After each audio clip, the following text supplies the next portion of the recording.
Halo, selamat pagi, siang, sore, malam teman-teman. Yau. What's up? Selamat Kembali lagi Selamat dengan datang. kita berdua. Yoi. Belum punya talent baru. Doakan teman-teman agar supaya kedepannya kita punya talent baru lagi. Kalau Untuk ada yang sementara baru kita kalau berdua. ada yang daerah Manado terus pengen jadi talent bisa komen. Ya. Wah, Oke, ada. kembali lagi bersama dengan kita berdua di Yoi. Ayo rating. program Udah ada terbaru namanya. Ayo Ibadah. Udah fix ayo rating.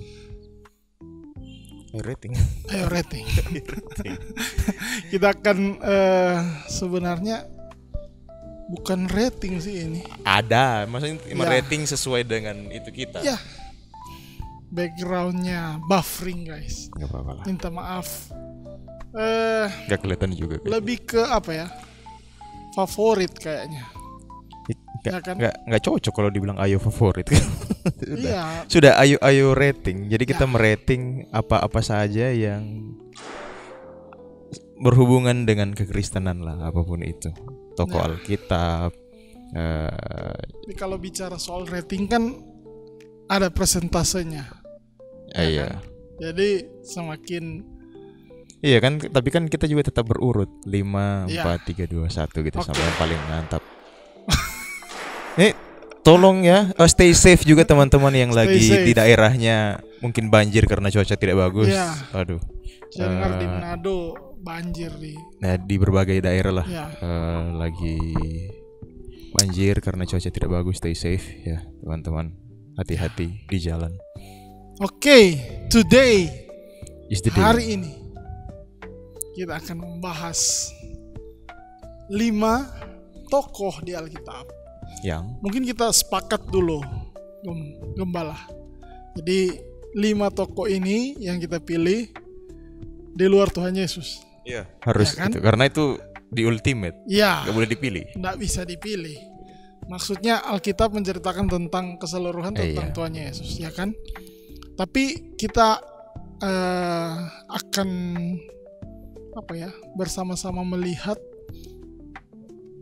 5 pilihan tokoh dari kita berdua tentunya, di mana tokoh ini punya satu cerita yang menarik dan bisa menjadi pelajaran bagi kita. Yup.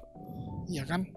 Jadi hari ini kita akan membahas 5 tokoh di Alkitab favorit daripada kita berdua. Top 5 tokoh So, favorit Alkitab. Tokoh langsung Alkitab saja. favorit. Sudah tidak sabar ini guys. Jadi Ya. untuk tokoh pertama dipersilakan Nomor Evangelis. 5 dong. Nomor 5, sorry. Nomor Hashtag 5. 5. Saya mulai dari sebenarnya ini dia nomor 5 bukan karena saya kurang suka, tidak. Saya suka banget sebenarnya tokoh ini, tapi karena tidak banyak dijelaskan di dalam Alkitab, yaitu Henokh. Mulai dari kejadian pasal 5.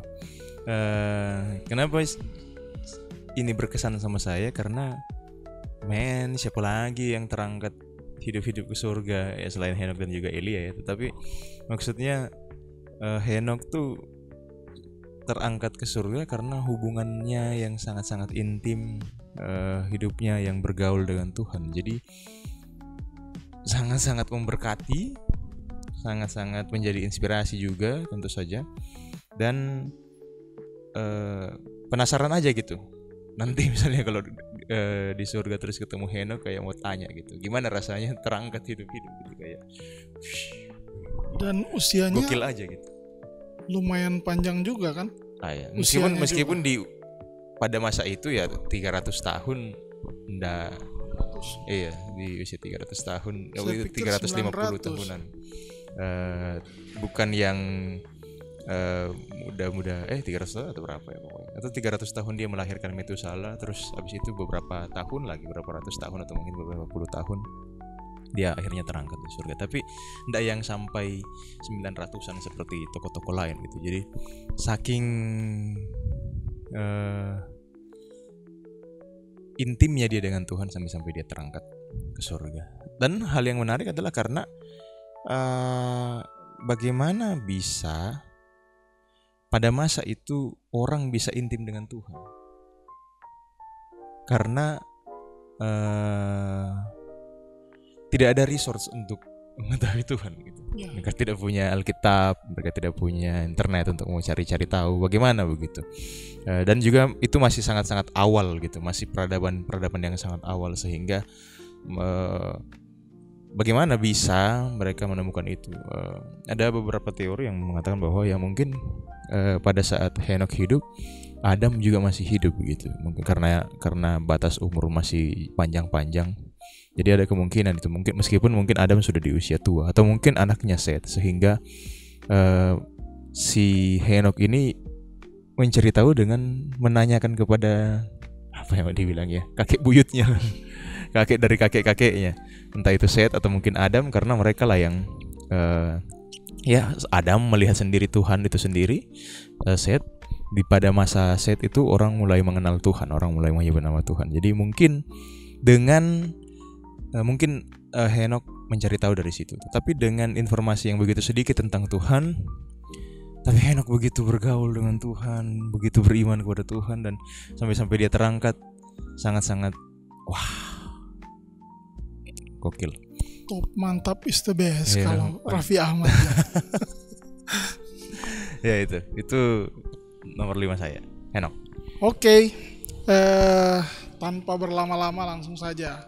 Di nomor 5 saya, kita kembali lagi seperti yang Gembala sudah notice tadi, bukan berarti nomor 5 itu yang paling nomor 1 itu yang paling the best, tapi yang berkesan saja sebenarnya. Ya, ini yang berkesan saja. 5 tokoh di Alkitab yang dari kita berkesan sebagai pembelajaran juga. Yep. Oke, untuk tokoh kelima ini saya kagum sekali dengan ketaatannya. Jadi Isaac.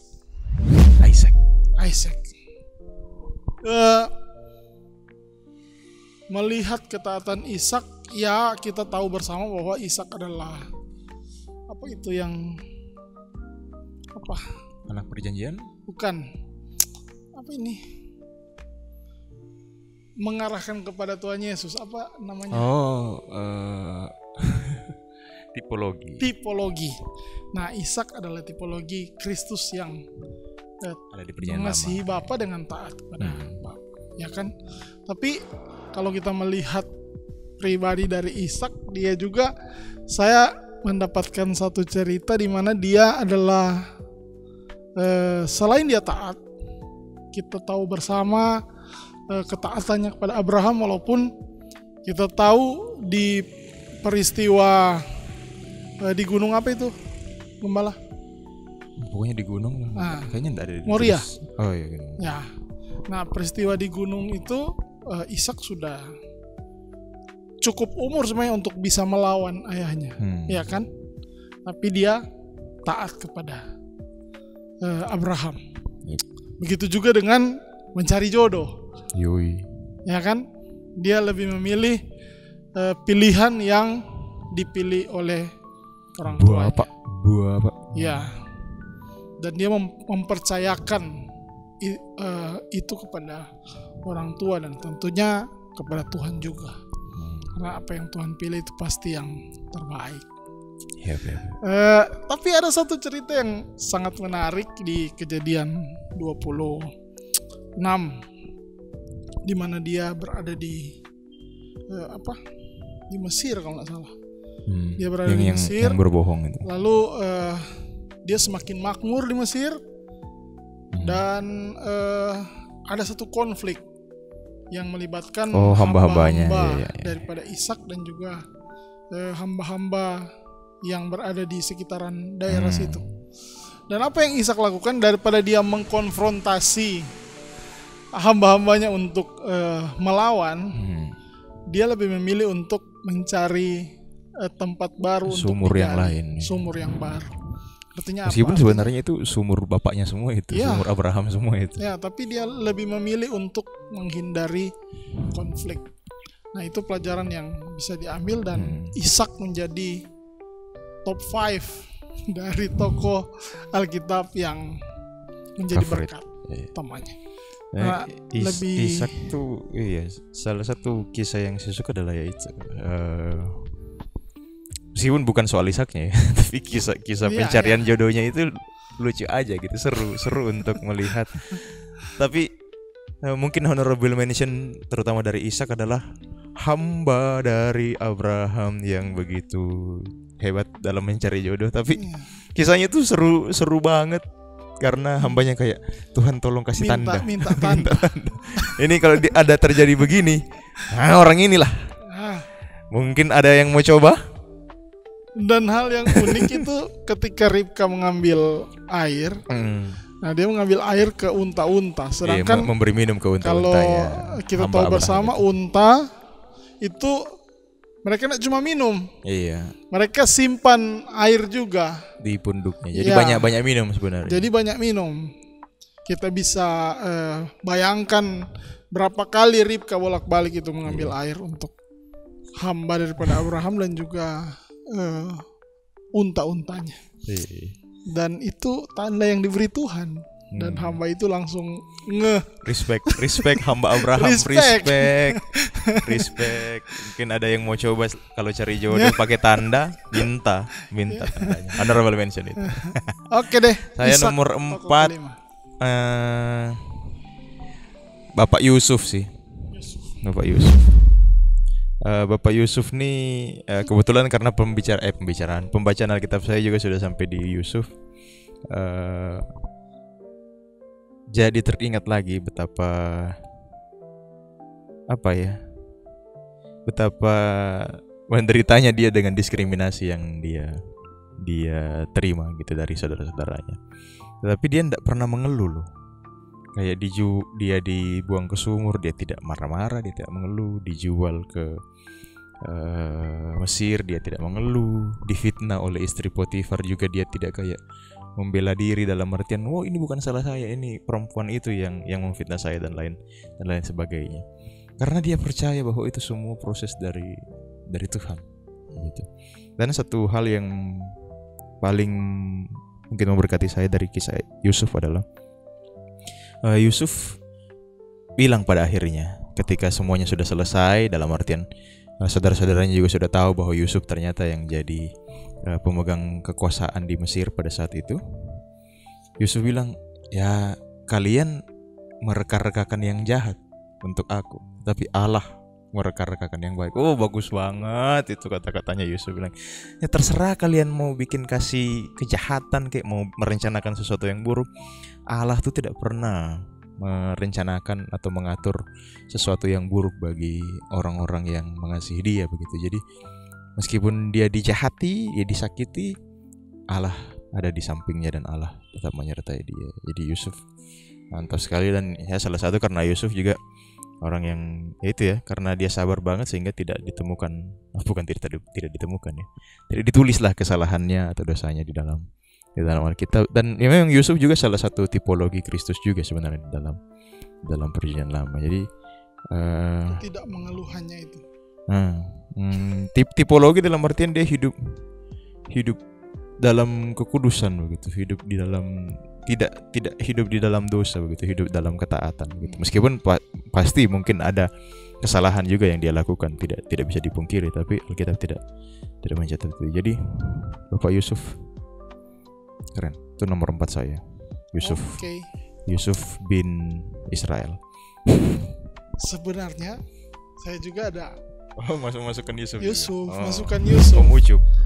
Berarti kita sepakat ya, nomor 4 sama-sama Yusuf. Bapak juga nomor 4 Yusuf. Enggak nomor 4 sih, tapi tapi masuk sudah terlanjur ke 5 tokoh yang udah dan, sudah terlanjur. Sama seperti yang sudah di-mention tadi, Yusuf adalah kalau di Alkitab dia digambarkan sebagai seseorang yang tadi seperti yang gembala sudah terangkan, mana dia adalah tipologi Kristus, ya kan, dengan ketidakmengeluhannya dia, ya kan, Dan juga Sabar. ada yang lain juga. Sabar banget. Sabar. Orang kok sabar banget. Sabar ya Allah. sekali. Dan salah satu yang menjadi highlight dari seorang Yusuf adalah dia tahan dengan godaan Yoi. wanita men. Dia tahan dengan godaan wanita. Tapi pastinya istri Potifar ini tidak mungkin jelek dong. Iya. Tidak mungkin. Iyalah. Ya itulah. Tidak mungkin tidak cantik lah. Istri apa? pegawai raja gitu, pegawai istana Mesir. Jadi tidak mungkin Iya. tidak cantik gitu. Jadi ya mantap Om Ucup. Nah itu yang jadi highlight dari Apa? Yusuf. Yang mungkin adalah karena Yusuf berada di posisi bahwa istri Potifar yang mengajak gitu. Ya. Jadi kalau Yusuf iyo, ya pasti istri Potifar tidak mau melapor gitu. Pasti nak mau Jadi selengkihan aja gitu, yoi. Iya. Jadi sugar mommy. Sugar mominya Yusuf. Sugar mominya Yusuf. Yoi. Tapi itu yang buat Tapi saya Yusuf salut tetap dari Yusuf. bertahan. Ya, Nah, kuat, he strength. Oke, jadi sepakatnya sudah nomor 4. sepakat Yusuf nomor 4 sama.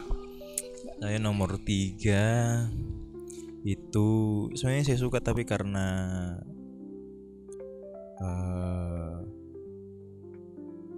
apa ya? Gak ada alasan sih, mungkin dia turun tahta atau turun peringkat dari tokoh favorit saya.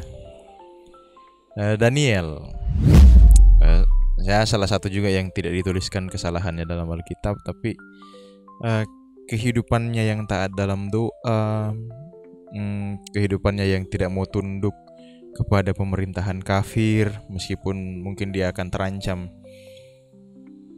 jabatannya diambil, bahkan mungkin nyawanya bisa diambil, tapi Daniel tetap berpegang kepada Tuhan, tetap beriman kepada Tuhan. Jadi itu salah satu yang menguatkan saya secara pribadi, memberkati lah ya, bahwa Daniel ini tokoh yang dan juga tokoh yang tidak mengeluh. Saya ingat salah satu, meskipun saya tidak tahu apakah ada di dalam Alkitab atau tidak, film Daniel. Terus kan ada suatu kisah di mana Daniel membuka tuh surat Yeremia atau Yesaya yang tentang nubuatan bahwa Israel akan di situ selama 70 tahun. Digambarkan di film itu Sadrak Mesak dan Abednego mengeluh kayak 70 tahun lama banget ini, kita akan di sini selama-lamanya sampai tua, sampai mati kita akan di sini. Tapi yang lucu adalah mereka bertiga mengeluh, Daniel kayak ya udahlah mau bagaimana lagi, memang ini rencana Tuhan. Jadi Daniel tuh man of prayer, man of faith juga. Jadi sangat-sangat cocok untuk dikagumi dalam tanda kutip ya. Menjadi teladan bagi orang-orang Kristen atau orang-orang percaya sampai saat ini sih. Jadi nomor 3 Bapak Daniel. Ada iklannya. Ketahuan tidak Sorry, premium. Oke, lanjut. Ya sudah, nomor 3 itu saya Daniel. Daniel. Bapak Daniel. Oke. Bukan. Jadi ingat Dedek Daniel. Daniel Naiwan. Ya. Respect Daniel. Nanti ditunjukkan fotonya. Lucu banget. Untuk tokoh ketiga saya memilih, walaupun ya bisa diambil pelajaran loh guys, Gideon. Bapak Hakim. Man. Mulai dari bagaimana dia dipanggil Tuhan dengan cara yang apa ya? Karena Tuhan berkata, coba kita lihat sama-sama di Hakim-Hakim.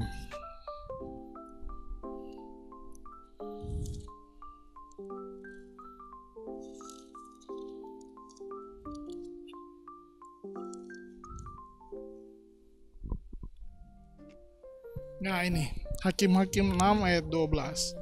Malaikat Tuhan menampakkan diri kepadanya dan berfirman, Tuhan menyertai engkau, hai pejuang yang gagah berani. Sedangkan pada waktu malaikat bertemu dengan Gideon, dia sedang berada di tempat apa?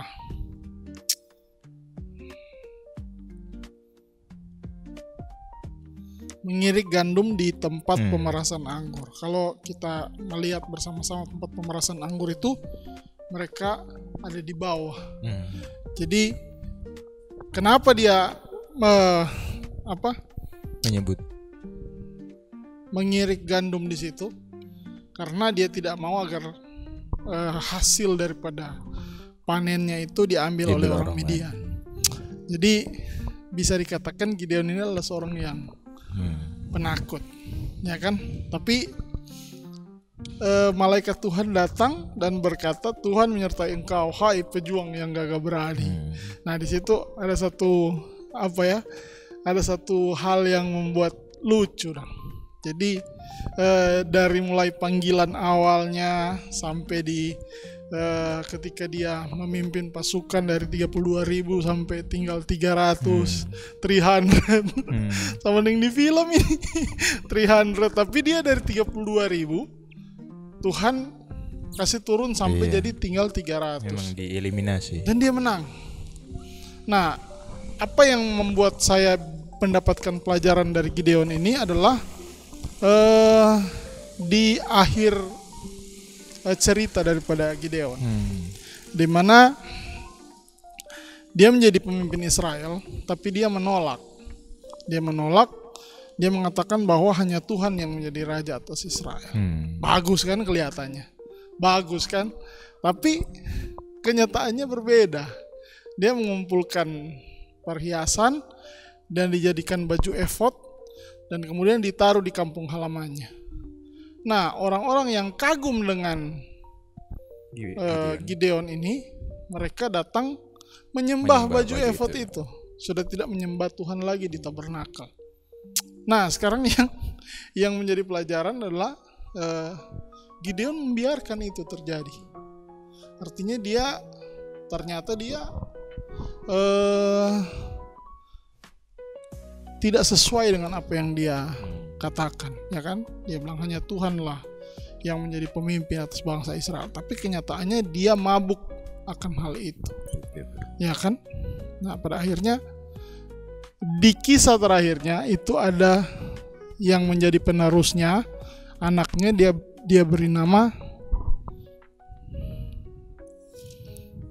saya takut salah jangan Abimelek. Dia beri nama Abimelek. Nah, setelah saya mendengar satu khotbah dari satu pendeta, Abimelek itu berarti anak raja. Iya. Ya kan? Anak raja. Artinya dengan dia menamakan itu dia sudah mengklaim bahwa dia adalah pemimpin daripada orang Israel. Sesuatu yang bertentangan dengan apa yang dia katakan. Nah, itu menjadi pembelajaran bagi kita. Dan kalau kita melihat hakim-hakim ini ternyata luar biasa, orang bobrok sampai di terakhir yang mungkin yang paling lumayan lah itu cuma Otniel mungkin. Ya, di luar dari itu hakim yang ceritanya banyak gitu, karena ada banyak hakim-hakim yang cuma sekedar cuma sekedar di mention beberapa ayat saja gitu. Itu yang menjadi tokoh yang menjadi inspirasi dalam hal apa ini ya, bukan berarti jadi pelajaran. Ya, jadi pelajaran. Oke, itu nomor 3 tokoh. Saya nomor 2. Bukannya mau ikut-ikutan karena itu seorang hakim juga ya, tapi saya juga seorang hakim. Tapi ini sangat relate dengan saya. Berlawanan dengan Yusuf, dia adalah Bapak Simpson, the strongest man on the earth pada waktu itu. Merasa relate karena saya secara pribadi juga kadang-kadang gampang jatuh terhadap wanita. Astagfirullahaladzim. Simpson juga demikian gitu. Tapi satu hal yang inspiratif bagi saya adalah ya itu yang menjadi pelajaran ya, bahwa ya jangan mudah jatuh gitu terhadap godaan-godaan seperti itu. Dan Simpson kan jatuhnya bukan kayak ke wanita yang bagaimana, dia pernah jatuh kepada seorang, minta maaf ya, perempuan komersil gitu. tapi maksudnya Simpson jatuhnya ke fisik begitu. Pokoknya lihat, wah ini bodinya mantep nih, wah ini cantik nih, gitu lah. Jadi sesuatu yang maksudnya kayak jatuh di lubang yang sama gitu berkali-kali. Nah itu menjadi pelajaran. Tapi yang jadi berkat bagi saya adalah karena di saat terakhirnya pun, dan ini yang mungkin di sepanjang kisah Simpson baru pertama kali dimention, yaitu ketika Simpson berdoa pada akhirnya. Dia berdoa kepada Tuhan, tolong kembalikan kekuatan saya gitu. Supaya biar aja saya mati dengan semua nih raja-raja atau petinggi-petinggi yang menghina Simpson dan juga menghina Tuhan, menghina orang-orang Israel. Jadi itu salah satu pengorbanan yang Simpson lakukan. Jadi pada akhirnya Simpson menyadari bahwa kekuatannya itu diberikan dari Tuhan. Pada akhirnya kalau dia mau dapat kekuatan itu, dia harus berdoa dan minta kepada Tuhan. Pada akhirnya Simpson menyadari juga, dan di luar dari segala kesalahan itu ya, kalau kita lihat di dalam Ibrani tetap dicatat bahwa dia adalah salah satu istilahnya pejuang iman lah. Jadi ya Simpson seorang hakim yang meskipun tidak sempurna hidupnya, ada banyak kesalahannya, bahkan suatu kesalahan yang bodoh lah ya istilahnya. Karena kalau kayak Gideon kan ya udahlah, dia terbuai oleh tahta dan kekuasaan dan lain sebagainya, tapi Simpson kan berkali-kali jatuh dan hal yang sama maksudnya ya apa sih kok begitu, tapi tanpa disadari kita juga begitu. Dan ketika saya membaca itu berasa bercermin, kamu juga gitu juga kan, ada berkali-kali jatuh di dalam hal-hal yang sama, hal-hal yang remeh lah gitu istilahnya. Jadi ya jadi pelajaran, karena ini menjadi nomor 2 karena sangat-sangat relate dari segi pelajaran hidup, tapi memberkati juga pada akhirnya karena siapa yang tidak suka orang kuat gitu. Kita suka menjadi orang yang kuat, tetapi pada akhirnya menyadari bahwa kekuatan itu datang dari Tuhan, bukan datang dari manusia gitu. Nah itu nomor 2 saya. Kayaknya perjanjian lama semua. Nah kalau nomor 2 saya ini kisah yang sangat unik sekali. Hosea. Bapak apa Hosea? Hosea. Sangat jarang orang kasih nama anaknya Hosea. Iya. Karena tidak mau anaknya jadi dengan pelacur juga. Disensor ya tadi dengan perempuan yang tidak betul.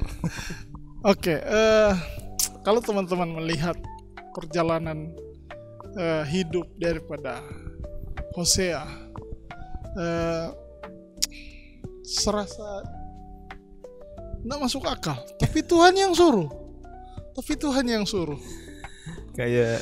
Tapi kalau mau dilihat agak lemas kita kalau. Ketika baca Hosea pun saya kayak berusaha merefleksikan diri kayak. Yeah. Ini Gilbert, kalau kamu disuruh bikin begini mau tidak? Kita belajar ketaatan juga sih dari Hosea ya. Ya, tapi dia taat untuk lucu banget kisahnya. Mentaati perintah Tuhan. Bayangkan, mohon maaf guys, Tuhan suruh dia menikah dengan perempuan yang tidak baik. PSK lah ya. Nggak sampai di situ. Jangan kira happily ever after, karena berjalannya waktu, istrinya kembali lagi. Kerja lagi guys. Melanjutkan istrinya pekerjaan. Kembali kerja lagi. Enggak, kita bukannya melarang perempuan kerja ya setelah menikah, tidak apa-apa. Enggak apa-apa. Tapi jangan kerja itu dong. Jangan kerja itu dong. Kerja yang halal lah. Kerja yang paling halal. Membagongkan adalah itu guys. Yang lucunya adalah tiba-tiba Tuhan anak Tuhan bilang cintailah lagi perempuan yang lagi. Bagaimana cintai dong? Lagi boy. Tapi itu salah satu tipologi dari keselamatan. Ya. Bahwa manusia jatuh dalam dosa berkali-kali, kembali ke kubangan yang sama, kubangan dosa yang sama, tapi Allah tetap mengasihi lagi. Jadi Hosea memang gambaran hubungan Kristus, Allah gambaran dan juga Allah dengan manusia. Jadi itu maksudnya makna dari Hosea. Jangan berpikir bahwa apaan masa Nabi menikah sama perempuan begitu ya. Itu ada maknanya semua. Ya, dan pada akhirnya dia melakukan. Dia mengambil kembali. Dan dia mengambil kembali bukan dia tarik langsung pulang. No, ada satu barang bawaan yang dia bawa. Itu jelai apa itu? Tunggu saya. Apa? Kayak kacang apa gitu. Pokoknya ada, nanti mungkin teman-teman bisa cek. Ada barang bawaan yang dia bawa.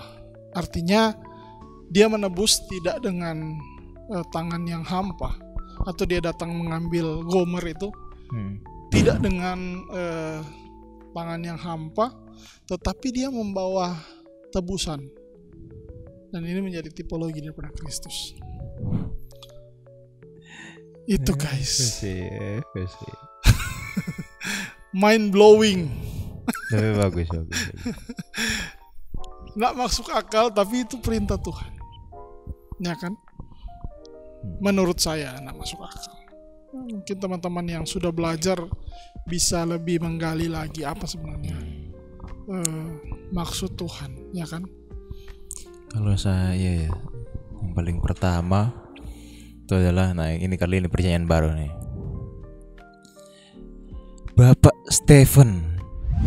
Stefanus. Diaken pertama. Sebenarnya dia martir pertama ya, karena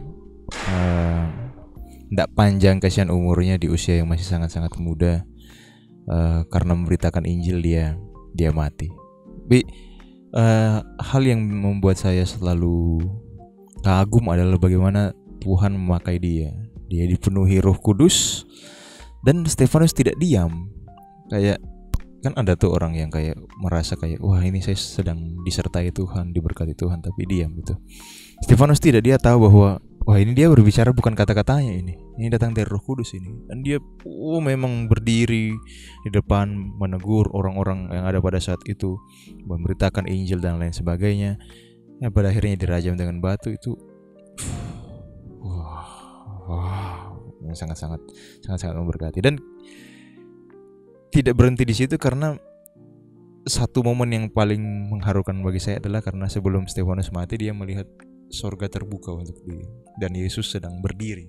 Itu dalam artian mau menyambut Stefanus untuk pergi ke surga begitu. Jadi tidak panjang hidupnya, tidak lama pelayanannya, tetapi sangat-sangat berkesan, sangat-sangat berdampak begitu. Jadi belajar bahwa ya itu adalah risiko dalam pemberitaan Injil, itu adalah risiko dalam pelayanan. Dan mungkin sama seperti yang teman-teman tahu tadi sudah dibilang bahwa dia diaken. Meskipun tugas diaken sebenarnya pelayanan meja begitu, tapi dia tidak melupakan bahwa ya memang itu tugasnya sebagai diaken, tapi tugasnya sebagai orang percaya dan sebagai anak Tuhan adalah memberitakan Injil, apapun itu gitu, apapun no matter what it costs gitu, apapun yang akan menimpa hidupnya, dia tidak peduli gitu. Dia tidak mau cari aman kayak saya melayani meja sajalah, saya melayani janda-janda dan anak yatim sajalah supaya saya tidak mati gitu. Tapi dia tetap memberitakan Injil, dan pada akhirnya meskipun dia meninggal martir, tapi ya Tuhan menyambut dia untuk masuk ke surga yang mulia. Jadi perjalanan Stefanus mantap, hebat sekali. Itu nomor 1 saya. Oke. Stephen. Kalau saya nomor 1 lebih ke orang jahat lagi. Transformasinya yang unik. Ya. Yakobus. Yakobus saudara Yesus. James. Kalau dari sumber yang saya cari tadi, hubungan Yesus dengan Yakobus mencerminkan dinamika keluarga. Kalau kita melihat ada satu jokes lucu sekali, stand up comediannya Michael Porter kalau tidak salah, kayak membayangkan begitu. Coba bayangkan kamu saudara Yesus sang juru selamat, Kayak Yesus nih habis merubah air jadi anggur kan. Tiba-tiba mereka datang ke suatu pernikahan lain. Yesus tidak ada. Si James yang ada nih. James, kemarin Yesus merubah air jadi anggur. Apa nih yang kamu bisa lakukan? Kayak pressure-nya tuh. Ya. Bagaimana ya? Kayaknya saya bisa saya bisa relate dengan James ya, meskipun saya Yakobus ya, meskipun anak pertama, karena dulu sering dibanding-bandingkan dengan sepupu saya yang pintar-pintar gitu. Mungkin itu yang Yakobus alami. Ya. Pada saat itu, coba lihat itu Yesus. Baru umur segitu dia sudah hafal Taurat. Misalnya begitu kan. 613 Taurat dia sudah hafal, bahkan dilakukan gitu. Jadi tekanan Yakobus sebagai saudara Yesus ke pressure dinamika keluarga. Guys, ke pressure. Kalau orang baca di Yohanes 7 ayat 5 itu Yakobus sudah pasti pada saat itu belum percaya Tidak percaya bahwa Yesus adalah Mesias. Dan stigma yang mungkin karena kepahitan itu juga kali ya. Bukan stigma ya. Tradisi yang berkembang pada saat itu kan Mesias ini harus lahir dari keturunan raja. Jadi mereka berpikir ya minimal harus inilah, jangan muncul dari anak tukang kayu. Iya. Itu kan stigma yang berkembang pada saat itu. Wajar memang Yakobus merasa skeptis terhadap kakaknya. Ya kan? Dan juga mungkin itu karena ada kepahitan tadi. Apaan? Kalau di Markus pasal 3 itu Yakobus pernah mengajak Yesus pulang karena mengira dia terlalu berlebihan, terlalu lebay. Kayak dalam pelayanannya. Kayaknya ini kita sudah cari masalah ini, Yesus. Janganlah cari persoalan, keluarga kita udah miskin, susah. Cari masalah. Nah itu bagus sekali itu dinamika keluarga. Kayaknya turnovernya Yakobus ketika Yesus bangkit. Ya. Mungkin kebangkitan Yesus lah yang bikin. Yakobus berarti masuk di 500 orang yang. Iya, yang melihat. Emang ada di dalam apa? Pertama dia melihatkan diri kepada Yakobus. Yakobus bukan Yakobus itu. Bukan Yakobus murid. Rasul. Tapi Yakobus dia. Di dalam 1 Korintus 15 itu. Ada. Nah, berarti sudah terjawab bahwa kayaknya Yesus juga peduli juga dengan adiknya, kasihan. Iya. Jangan sampai dia masuk neraka, nggak percaya. Dan dia menulis satu surat yang luar biasa sekali. Yakobus adalah salah satu surat yang sangat-sangat memukul selain daripada Amsal. Ya. Menampar dalam artian menegur. Yakobus juga sangat-sangat menegur. Yakobus ya, transformasi hidup. Itulah tokoh lucu juga sih. Nomor 1. Jadi pilihan daripada. Tapi materi bagus itu, materinya Michael Porter kalau tidak salah, stand up comedian, materinya bagus banget tentang Yakobus itu. Kayak coba bayangkan. Coba lihat saudaramu sudah berjalan di atas air, kamu ngapain ya kamu? Tidak bikin apa-apa. Pressure-nya tinggi. Kayak kalau sekarang adiknya selebriti ya minimal harus sama lah. Kalau misalnya penyanyi atau anak-anak anak-anak pintar lah, misalnya kakaknya masuk Oxford, anaknya cuma masuk BSI. Masih ada nggak sih BSI itu? Kuliah BSI aja dong. Misalnya begitu lah, pressure-nya kuat. Ya. Oke. Itu yang jadi top 5 tokoh Alkitab favorit. Kalau ada teman-teman yang punya tokoh Alkitab lain yang mungkin pengen di-sharekan juga, bisa di-share. Silakan tulis di kolom komentar di bawah beserta alasannya juga ya. Atau mungkin kita bisa masukkan honorable mention. Oh iya, silakan honorable mention. Paulus. Oh iya, saya tidak pilih Paulus karena ya itu sudah tokoh yang wajib lah. Misalnya kalau nanti kita mati dan masuk surga pasti maunya ketemu Paulus juga gitu, selain daripada Yesus tentu saja. Honorable mention lah. Masukkan. Kayaknya dia sudah setingkat di bawah Yesus. Gitu. Yesus yang paling ultimate, Paulus ya. Karena Paulus bilang sendiri kan, ikut aku sama seperti aku mengikuti Kristus. Jadi hidupnya memang betul-betul mantap di luar dari masa lalu. Oke deh. Terima kasih teman-teman sudah itu dia video kita. Stay tune di episode kali ini. Konten ini. Jangan lupa untuk like dan juga share, subscribe channel Ayo Ibadah. Kita juga punya TikTok dan Instagram, bisa di follow. Oke, terima kasih. Tuhan Yesus memberkati. See you in the next video, jemaat sekalian.